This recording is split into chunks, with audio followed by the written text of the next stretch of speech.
Tugas kali ini kita mengarang cerita, mau itu cerita asli, pengalaman kamu, cerita fiksi, atau terserah, alternative universe, boleh.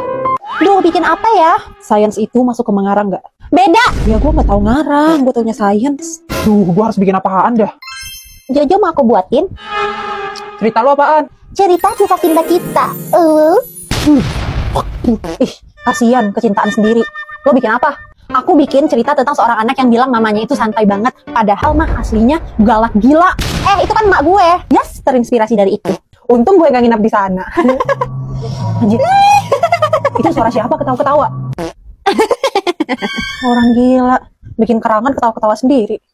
Aduh, kalian nggak tahu ya? Kalau Ivana itu adalah penulis alternative universe atau AU. Hah?